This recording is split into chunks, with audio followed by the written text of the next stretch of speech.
I want to thank each one of you before I begin for allowing me to be here. It is an extremely great privilege to stand here, and I do thank you very much. I want to give you kind of a beginning point of where we're going to be starting at. In the 4th chapter of Daniel, we're not going to be going there, but I want to talk a little bit about the man called Nebuchadnezzar. He has that entire chapter that he wrote. And in that chapter, he actually writes and tells about his experience in life. How he had been going about the kingdom of Babylon, and that he had received a vision. And in that vision, he was told that a tree would be cut down, and for 7 years, it would be bound at the trunk, but then it would be restored. He called Daniel, Belshazzar, if you will, and said, what does this mean? He says, well, it means that you're going to lose your kingdom for 7 years. You're going to eat grass like a cow. You're going to grow talons and stuff almost like an eagle. It's not going to be a pretty sight. And Daniel gave him some advice. Maybe because of God's graciousness, if you do not let your ego get in the way and your pride show up, God will defer what he said will happen, because with God there's a choice. Well, unfortunately, good King Nebuchadnezzar for 1 year did that. Till one day, he was walking in his garden and he spoke, look at what I have done. And we all know what happened then. He got the chance to enjoy Bermuda grass and sit down here and grow long fingernails. But God did restore him back. That said, I want to sit down here and kind of do the same thing that Nebuchadnezzar did, but with a different subject. Growing up, I was not given much biblical training. I think last time I was here, I mentioned that I came from the Southern Baptist Church. And they basically taught you two things. Do not go to hell, because this is not a good place to go. And that you have to sit down here and, there's certain small things that teach you, but that's about it. There wasn't really much substance to it. I really didn't get into the heart of the Bible until I actually became a Seventh-day Adventist. So when I came into this church, I hate to say it, but I didn't come into this church fully committed. Mentally, I was there. Oh yeah, I believed in our doctrines and stuff, but I didn't put them to heart. I'm like, and I don't know if y'all know what I'm talking about, but I wasn't committed to it. And one of the big areas happens to be the area of how did we get here? Now, if you'll open your Bibles to Genesis 1:1, and we will begin at that point. Genesis 1:1 starts as this. In the beginning, God created the heavens and the earth. Now, that is a very powerful statement right there. God was not ambiguous. He said, I created all. And when I read that first time, I'm like, okay, but I think there's other ways that you allowed to happen. You see, I was not really ready to believe that God created everything. I wanted to say that we as human beings could figure out what's going on, because we were kind of still very smart and sharp in my mind. And I was a person who came from evolution because, see, I went to college and I got immersed in evolution. And how many of you have ever studied and understood and actually started out in evolution? Anyone in here other than myself? Okay. Anyone else? Okay. So you know what I'm talking about. It's a philosophy which says that we can figure out how we got here because we're smart enough to do that. May I offer an observation? We ain't. Okay? I know I'm using improper English, and I do apologize for those of you who may be English majors. But I'm from the South, and we like to use these phrases like this just to kind of emphasize it. We ain't that smart. Anyone disagree with me? Y'all are not going to sit in your chairs and be quiet here. I'm not going to let you do that, okay? You're going to interact. We're going to have a good time with this. I know for me, I always looked upon evolution as being the answer to what was going on. Then once I came into the church, of course, it was like, well, no, evolution was not what happened. God created everything. But again, it wasn't in my heart. I believed it, but I didn't believe it. I still had fragments or remnants of what I believed from evolution. That was until a fateful day when I was up in New York, the state of New York. I was there at SUNY, State University of New York. I was at the Quads. If y'all have never been up there, it's a beautiful campus. I was actually studying how to be able to operate a piece of equipment that we had got in the laboratory. It was called an X-ray powder diffractometer. And what we did is you sit down here and you actually take an object and you zap it with X-rays and you look at the pattern that's being generated. I won't bore you with it. I know your eyes already begin to fog over. I'm sorry. But I was out on the quads and I was sitting down and I had been reading a book called The Great Controversy. And by the way, let me give you some recommendation. I've been doing this ever since I've been an Adventist.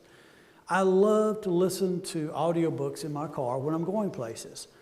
I tried listening to the Bible for a while, but the trouble is the Bible is too rich. I don't know how to explain this, but I'm trying to listen to the car. So many good things popping out of, what was that? And I want to stop it and go back. It's not a good thing in the car. You tend to want to wreck because your things pop up. So I don't actually listen to my Bible in my car. I listen to usually Spirit of Prophecy books. And I had just finished up The Great Controversy. And I'm sitting here at the quad and I'm going through this. And all of a sudden, I had an epiphany. Much like King Nebuchadnezzar had, I was just struck with something.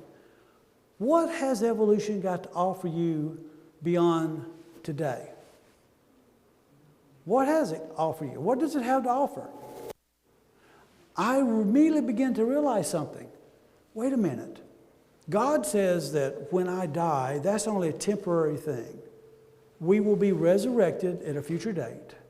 And we will sit down here and be able to live how long? How long? How long is that? It's forever, okay? Can you imagine what it's going to be like to be living forever? I mean, you can plant a seed and watch it grow and get bigger and gather the fruit from it. And you can train it the way you want to, and you'll never die. See, unfortunately right now, if you sit down here and you plant a fruit tree, there's a good possibility you may not get to see it fruit. You could move or you could die, and someone else could enjoy the products of your work. But God says, no, I'm going to put you in a situation where you will be able to enjoy what you've done forever. Number two, from my understanding, we do not grow old. Okay? I saw some smiles when I said that. Those of you who have gray hair like I do will understand. It takes some real courage to grow old. Things just do weird stuff when you get there. I will tell you though, I'm appreciative of life. So even growing old, I'm happy to be alive. I am. But I'm also happy I don't have to go through it again. How about you? Will you be happy not to have to go through it again? Okay, good. I want to see. This is good. This is very good. What else? We'll never have to experience death. One of the things that has bothered me as I've grown old is I'm not going to very many weddings or births, but I'm going to a lot more funerals. And that bothers me. Why is it as you get older, you just go to funerals? Why is that? Do you understand what I'm talking about? It's like every time I turn around, and all the people that I grew up with that was in television stuff, they're dying. Every time I turn around, some actor or someone dies. What? I didn't know they was that old. It's amazing the process that goes on. But to be able to live forever, never have to worry about death, means I get a chance to meet people and know them, and also to enjoy life and never have to go through the pain of death. So, what I've just described to you, how much of that does evolution offer you? Come on, how much? Nothing. Zero. Nada. Nothing. You see, the great lie about evolution is it says that you come on this earth by a process that nobody understands. That you sit down here, you live for a brief period of time. You get what you can get, because it's survival of the fittest, remember. And then you die. That's it. That's your life. Now, it does not matter where you're at on the spectrum of belief. That is what I just told you is a fact. That's what the belief system is. I was immersed in that. And then when I saw the difference between what God is offering and what evolution was offering, it hit me very hard because I'm like, wow, I never saw that before. So now the doctrine of that God created thing changed. It changed from, okay, it's in my head, but not my heart. But now it's in me. For I 100% believe that God created everything. And I have no problem with that. Yes, when I go to scientific meetings and I meet with my colleagues and they're sitting here laughing at me because I say, well, I think God created everything. Ha, ha, ha. They laugh at me, which there's probably some justification for. I'm a kind of a southern hick is a term we've used. And I come from a very humble beginnings. And hey, I'm not the same class. I don't drink their wine. I don't drink their beer. And, I can understand why you could say that. But it doesn't change the fact they're wrong. And they are. Let's read a little bit. I want to explore this up just a touch. Verse 2. The earth was without form and void. Now, what does it mean to be without form and void? Do what? No shape. Do you think the earth was here, or what do you mean by that? Well, it's hard to imagine. Yeah, to not have a form to me is to not have a shape. To be void is to be empty. But All right. Well, if you have no shape and and you're void, what does that mean? Nothing. Now, this is something I want you to think about. God looks upon things as if they already are, even in they may not be. For God, all He has to do is say it, and it is. So He doesn't. In other words, how do I explain this? If I sat down and told you we had $1 million right here in front of the church, you would come by and pick it up at the church, would you take it? Yeah, I would. But is there $1 million in front here?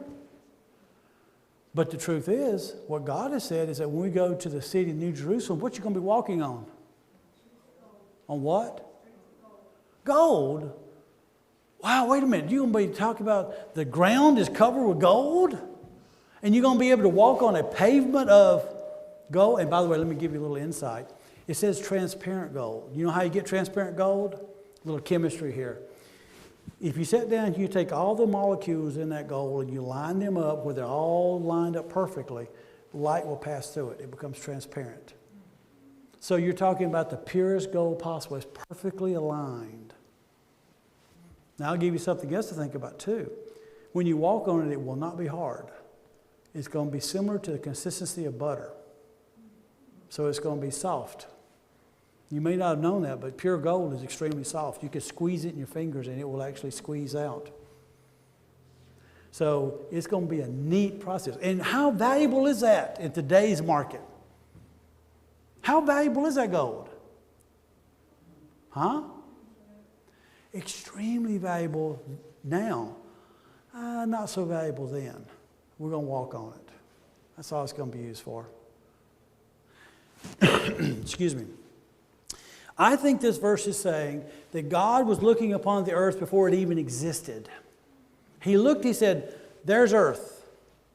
As He's looked upon the entire universe and said, and classified what they were going to be before they even existed, before they were even there. And the Spirit of God was hovering over the face of the waters. This is a great phrasing here, the face of the waters. What does the face of the waters mean to you? Sorry? The surface? What do you, okay, let me kind of tweak it just a little bit more. When you say the surface, what do you mean the surface? Okay. All right. How about the beginning of the surface? In other words, it's not as if it exists, it's like the beginning before it even exists. God, the Spirit is looking upon this and He's seeing this. And God said, let there be light. And there was light. Now here comes an intriguing question I have for you. 1 John, little John, 1:5 says, God is light, and there is no darkness found in Him. Why did God ask for more light if He is light?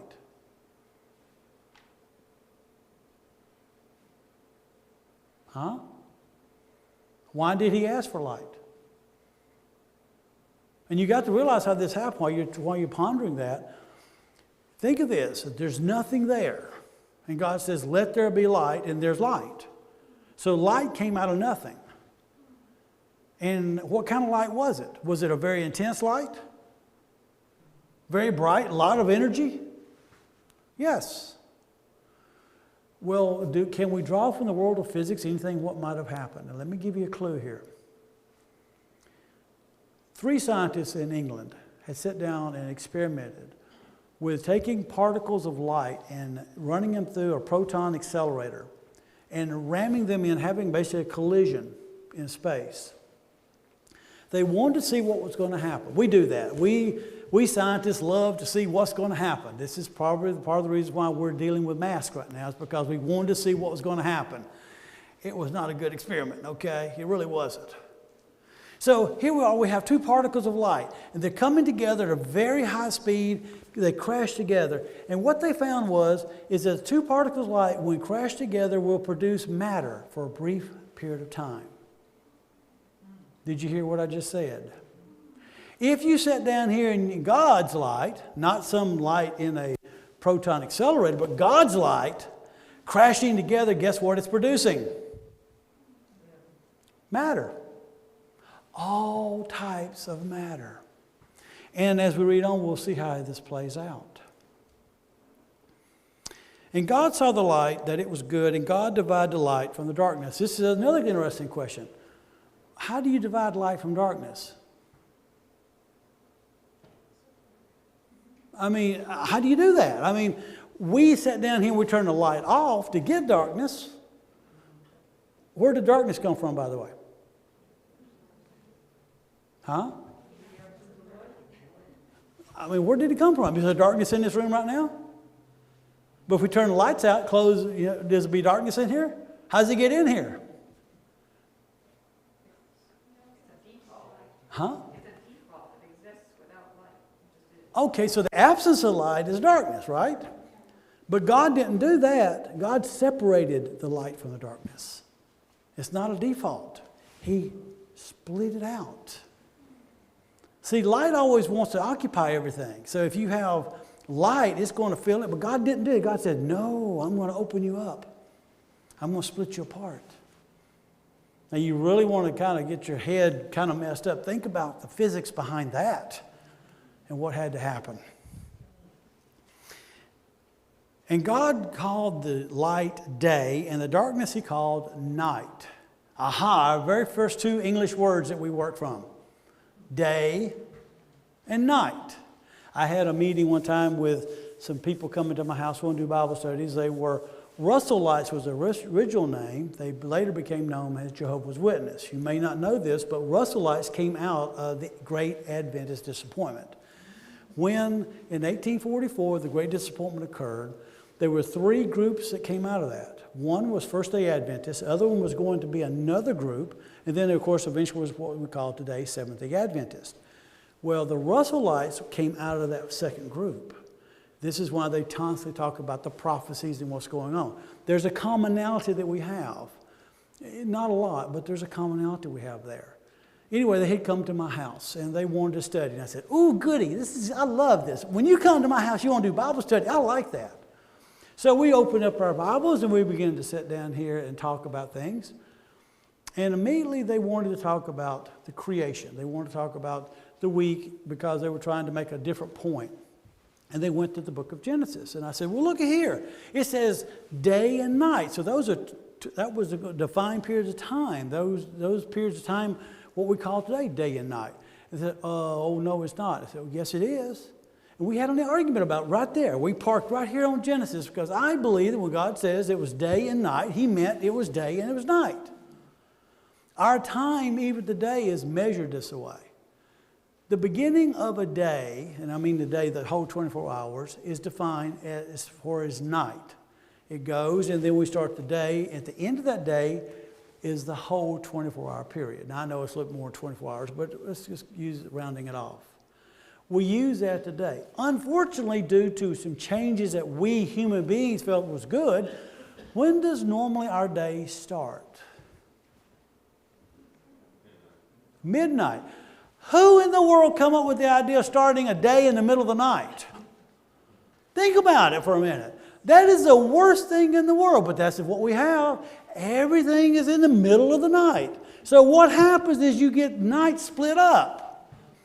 When you go to bed tonight, when it gets dark, you will actually, by God's determination, it will be Sunday night, right? However, the world, it will be Saturday night, okay? We are such a confused bunch of people. It's amazing to me how we have really messed all this up. But that, I won't get into the social ramifications of our designation. God said, let there be light. He separated them into day and night, and that becomes our time clock. And he called that what? First day. All God did on the first day was said, let there be light, split it up, and set down day and night. However, the truth of it is, all that light is impacting each other, making matter. What did he do with that matter? Then God said, verse 6, let there be a firmament in the midst of the waters, and let it divide the waters from the waters. Well, here we automatically have something going on. What waters? Where'd they come from? Where'd the water come from? Huh? He did, but now let me push you just a little bit on that. How did he create it? Do what? Absolutely, but let me push you a little bit further. I agree with you totally. I'm not disagreeing with you whatsoever. How did it get here? Huh? All right, he spoke it, but how did this happen? And what I'm hinting at is the light. What was the light creating the first day? If you're creating matter, you're going to be creating electrons, protons, and neutrons. What makes up or has neutrons, protons, electrons? Atoms. If you sat down here and depending upon the number of electrons that you have and the number of protons and neutrons in the nucleus, you will get different elements. What is water made of? Dihydrogen monoxide, okay? 2 elements. All you have to do is sit down here and arrange those atoms in a certain way, and voila, you have water. What I'm saying is that there was no water. The light was there. Boof, now we have water, but it's spread out over a huge area. God sat down here and he created a firmament. What's a firmament? It's an old English word for meaning a firm place, okay? And it says he did it between the waters. So he set down here earth, which was all out in the mix of it. He pulled it all together. Then he had the water, which was around it. Now, unfortunately for us, we've lost some of this. When the flood occurred, what happened to the water above us? It came down. You now see it as you go out towards Myrtle Beach. It's all out that way, okay? That's where that water came from. I mean, it's a lot of it. By the way, let me just ask you a little bit. What would have been the environment like on the earth for the first 2,000 years with that shield of water around us? First of all, you would not have any extremes in temperature. There would be warmth around the entire earth. This is why if you go to Antarctica, the driest, the tallest, the largest continent we have on this earth, which is covered in a huge sheet of ice, you drill down that ice, you get down to the land, guess what you'll find? Trees. You will find vegetation. Now again, it's dead, but it is there on the ground. Because at one time, Antarctica was a flourishing continent. Not anymore, but it was. Once you took that envelope away from the earth, now all of a sudden we have the extremes we have now. And so you had the icing, you had the other things which occurred. So God has created all this. Now, the reason I'm going through this, and I'm not going to go through all 7 days of creation, because I know you're all going, oh, I've already heard this before, What I'm going to say is this. This process I'm describing is very logical, if you think about it. What Satan did is he took what God had said, and then he kind of created a lie using the same facts. So when you start presenting this to people, they'll come back at you going, well, yeah, but what about this? Because the lie and the truth, there's not a lot of difference in the two. There really isn't. Coming out of of evolution like I did, I will tell you, let me give you how evolution starts? Right now, the current theory, it may change, but what was the beginning of evolution? How did we get here? What was the first thing that happened? I'm waiting for someone to tell me about the Big Bang. Anyone know what I'm talking about? The Big Bang was going to be all matter was all contained in a little small golf ball size point somewhere in space. Then all of a sudden, it went boom, thus the Big Bang. It went beyond the speed of light to be able to put the galaxies out there where we're at right now. Now let me ask you something. Just use your thought process for a moment. Which is easier to swallow? A random process that blows up in the middle of nowhere, defies the physical laws that we have said exist, and sits down here and creates what we have, all the way to the point where you are here today, or that someone that has extreme intelligence and extreme knowledge and power says so and it becomes. Which to you would make more sense logically? I ask you that because if we start thinking about what God has done, it would make sense. Your problem is going to be is trying to explain this to the people who don't want to believe it. Because they're going to sit down here, the lie is so close to the truth, it's an argument. And a lot of times you argue points and you don't get anywhere with it, just because. Let me continue on. Thus God made the firmament and divided the waters which were above the firmament from the waters which were, divided which were under the firmament from the waters which were above the firmament, and it was so. And God called the firmament heaven, and the evening and the morning were the second days. This is, as Paul describes, there's 3 levels of heaven. There's what you see the birds flying in. That's the first heaven.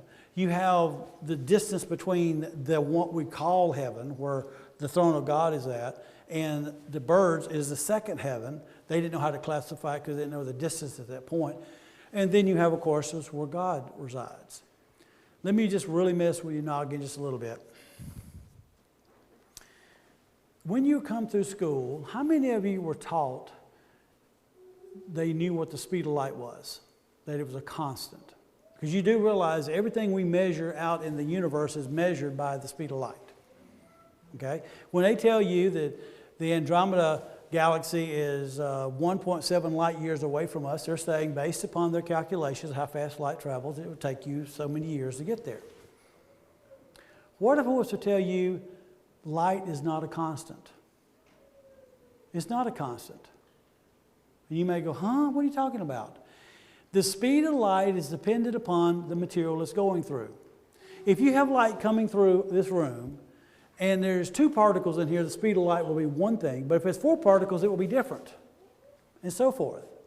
So the speed of light is really dependent upon how much stuff it has to go through. Does that make sense? Now, how much stuff is out beyond, well, it used to be the planet Pluto, but I'm sorry, they demoted it, so it's now the rock Pluto. But beyond Pluto, out in the netherworld, what's out there? Huh? What's out there? The what? Dark matter. Okay, all right. Let's talk about dark matter. 90% of the universe has to be composed of dark matter because when they did the calculations, 10% of it made sense, or if you will, they only come up with 10% of by volume what they can see. 90% of the universe has to be dark matter because we can't see it. It's got to be out there. And that's what they're talking about when they say dark matter. Is that what's out there? It could be. It could be invisible material. It could also be nothing. Where does it stop? Where does it stop? Oh, now we got some thought going in this. I got no clue. Okay? I'll tell you that right now. I got no clue where it stops at. Because the truth is that when God started His creation of this universe, from what we can tell, and again, I am stepping on ground, I was not there, I've just what little bits I can pick up, is that God took nothing. Everything going out from God is nothing, and He created stuff. How far has He been doing His creation? We don't know. We have no clue how far God has created things. We don't have an idea. We just know He has. How long has God been creating?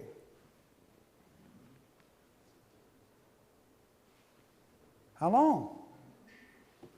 We don't know. We have no clue. And I'll ask a question, which is automatically you would say this is a wrong question, because when you say, well, how old is God? You have to say, well, God, you can't age God.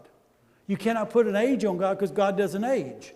God has not been created, so there's no beginning. Because, by the way, all our ages that we have is based upon the fact we were born, we were created. You know that, don't you? What if you're not created? What if you've always been? There is no starting point. There's no point that we can use to be able to get your age. God has always been. So how long possibly could He have been creating? Forever. How many universes can you have, or how many things can you create if you've had you forever time? A lot. A whole lot. I want you to think about these things, because we have got to kind of open our minds up to the grand power of God. God has created things that we haven't even thought about. God has done things way beyond what we can even imagine. We're told that when we get to heaven, we will see things and do things that we never even thought of. And I believe that, because I can see that now. And I'm stuck on this side of the resurrection with no knowledge other than what I can pull from the Bible. And the Bible gives us little hints and little things. I love the one where it says we'll take up eagle wings. You know, I like that idea because it suggests this. I don't have to go get a ticket to fly on an airplane. It means I'll be able to take up wings. And I'll give you how I think this is going to happen, just my own thought. We'll be covered with a robe of light. And that robe of light is something, it's not just a robe for covering. It is a robe for transportation. For if you need wings, and you go. How fast can you go? Oh, I like that answer. Yes. You knocked that one out of the ballpark. How fast is that? Speed of thought. Have you ever thought about that? Think about, we always go, well, it'll take us so many hours to get somewhere. What about if you go, I'm thinking about it, I'm there. Oh, to get that, kind of go, whoa here. There's no place on this created universe you cannot be like that if you wish to be. But you don't have to. You can say, I'm going to take my sweet time and go and enjoy. Is there any place you would not be able to visit if you have this special light suit on? Let me offer this to you.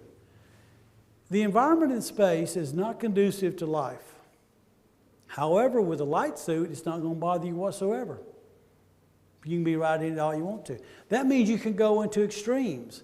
You can go to the heart of the sun and not be bothered by it. You maybe get a tan if you wanted to, but that'd be about it. Can you imagine the places you can go and see and do?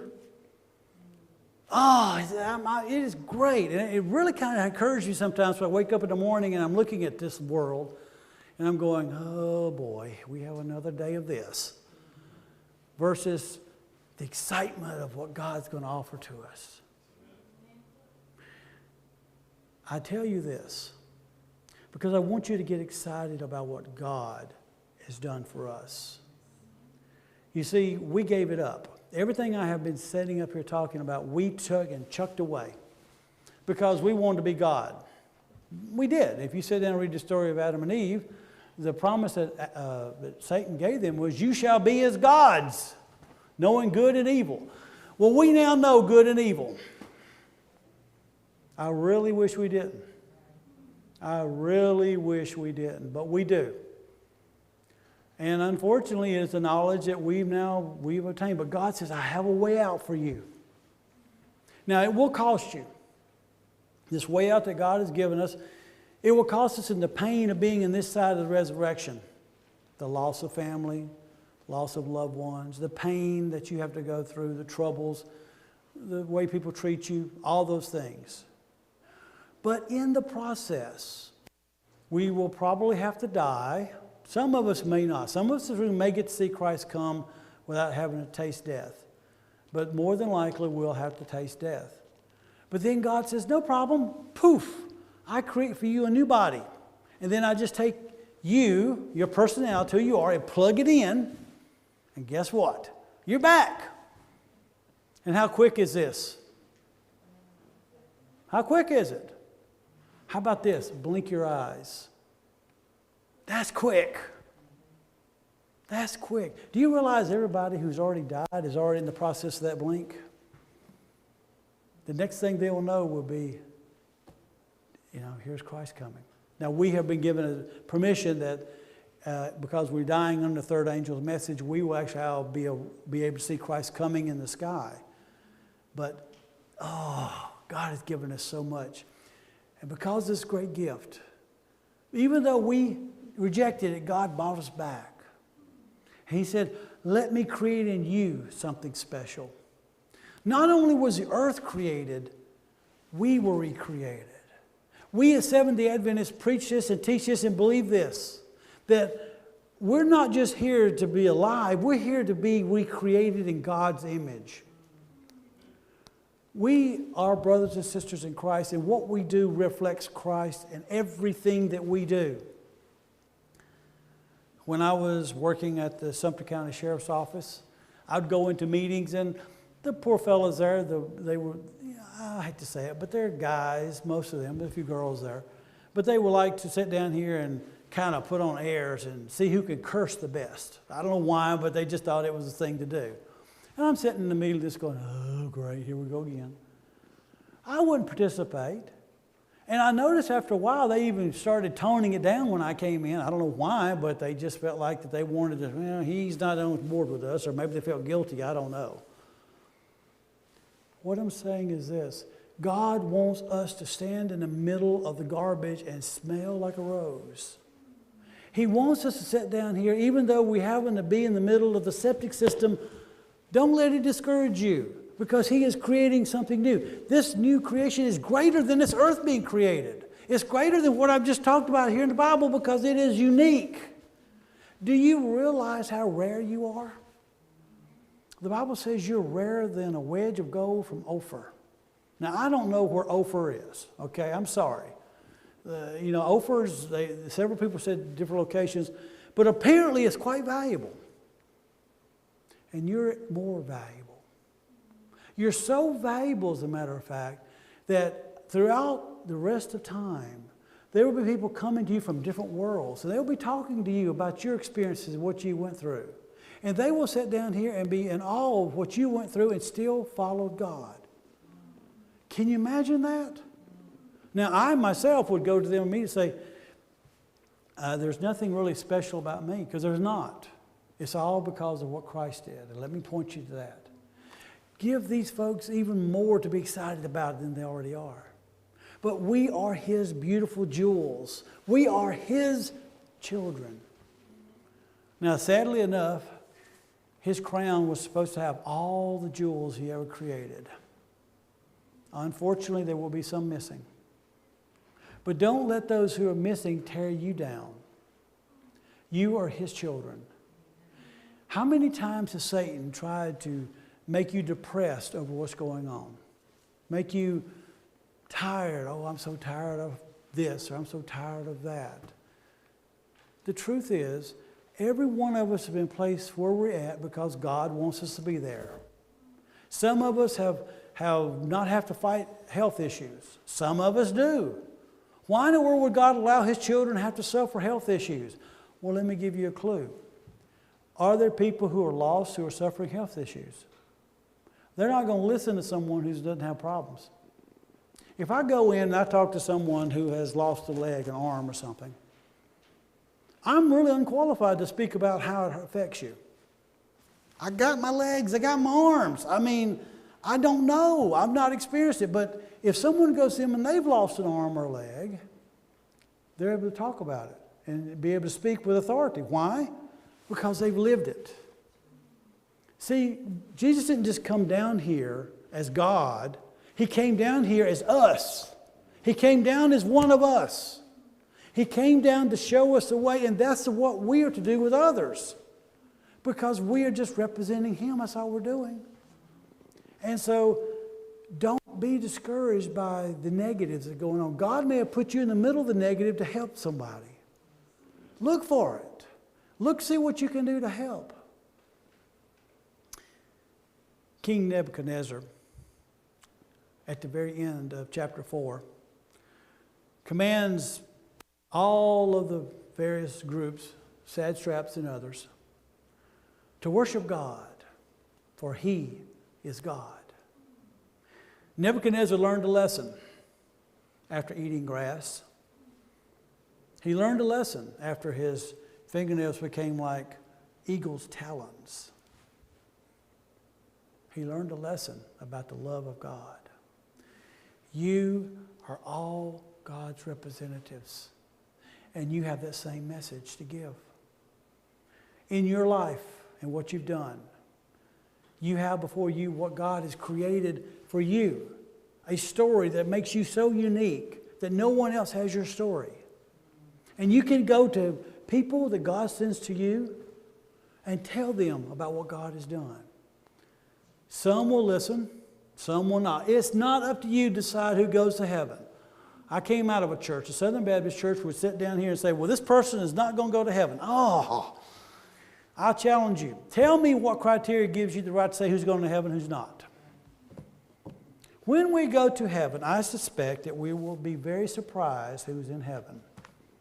We'll also probably be very surprised who's not. Because a lot of times people put on an air that they're somebody they're not. The people who gave Christ the worst trouble were the religious people. The people who sat down here and tried to drain every bit of happiness from him were the religious people. It was not the people who were doing evil. They were being honest. So the truth is, that's what happens today.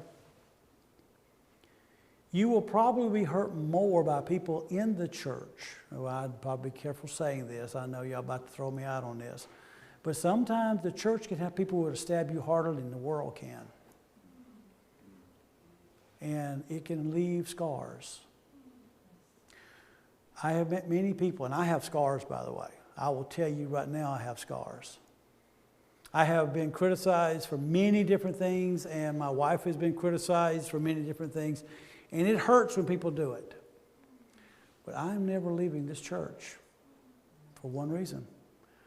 I see God in this church, and I will be here no matter just how bad it gets. Of course, I'm making it my mission to plant my number 10 and a half in other people's behind who do try to stab me in the back, okay? Because I think that's their just reward. I'm sorry, that's a southern way of saying I don't appreciate people who sit down here and stab me in the back, and I try to tell them how they did wrong. So take the mantle that God has given each one of you to be his children, and let his creative power work in you that you can also help others to be recreated. That is our mission. That's what it's about. One day we will all see Jesus.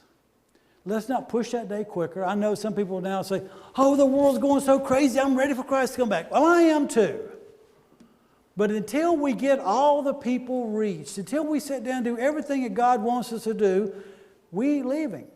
I remember a couple I met when I first came into church. They had bought an RV. They were going to the mountains because they thought the world was coming to an end. They had bought a 55-gallon drum. They filled it full of flour. They were going to keep that flour, and they were going to have bread for all the hard times. Now realize this was 45 years ago. Wow. I just realized that. Okay, I'm getting old. Anyway, and I'm listening to them going, well, that sounds selfish. Why do you want to leave? Why do we want to leave the people who need our help? In my profession, when you leave when people need your help, you're called a coward. You are. You are to go towards the gunfire, not run away from it. Because there are people who need your help. There are people who need you, and God put you there for that purpose. The time to run to the mountain may occur one day. When it does, you will know. There won't be a question. I don't think you'll be taking your RV, but I'm just telling you that there will be a day which comes. By the way, do y'all know what happens to flour when you put it in a large container for over a period of a long time? It gets wormy. I don't want to gross you out. It's 12 o'clock. I know lunchtime is about to occur. But when you take wheat and you grind it up, our good friends, the insects, have gone along and they have laid little eggs. You can't see them. They're almost microscopic. You can't sift them out. You can't get rid of them. And they're there to sit down here to be hatched and to sit down here and begin to repopulate. Once you grind up flour, if you sit down here, you don't put it in the refrigerator to keep it cool so that it doesn't get in this process. Just leave it out and there's moisture in there. Guess what will happen? It will go rancid and it will develop mealworms. They're there. Now, people used to think there was spontaneous life. They'd say, oh, look at this. See, it's spontaneous. They showed up. They finally figured out what was going on with it. Not meaning to gross you out. It's not a problem unless you sit down here and try to save up what you've got and let it sit there and go rancid. Don't do that. God gives you that flour to help other people, not to sit and throw in a barrel and let it go rancid. I want to encourage you. You are children of God. You are His prized possession. Do not let Satan take that away from you. You see the creation of the earth, which I firmly believe right now is exactly what happened. I'm absolutely at the max end of the fact that I believe God created everything. I really do. I have no problem with it. And when someone in the science world comes to me and says, but what about this? I go, there's some things I can't explain to you. There isn't. There are things within the idea of creation you cannot explain. You can't. There's also things within creation you can't explain either. Like, for example, how did something dead become alive? And let me ask you another question. How come, if you believe in evolution, we die? Because if the whole process is that the earth starts out and all of a sudden life comes about, what kills it? Why does it die? There should be no reason for death. Now, we have an answer if you believe in God. What's that answer? Why do we die? Sin. Simple as that. We created our own mess. But if you believe in evolution, you cannot explain to me how you can die. Because the energy required to go from nothing to something is greater than energy to maintain. Right? I'm just saying, these little things I point out. So there's problems in both sides. I have no problems putting my faith in God. Because it makes sense. I want to believe that I was created by someone who had intelligence, not by some random process that just happened. But folks, I'm not a monkey's uncle, okay? I'm not going to tell you I'm related to the chimpanzee. Some people said that, but I'm not, okay? I'll assure you I'm not. Take the gift that God has given you. The gift of enjoying life.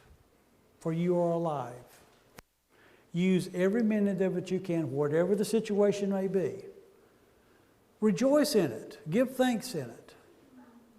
And go forward and do what God wants you to do. As we sit down here, we have our closing hymn.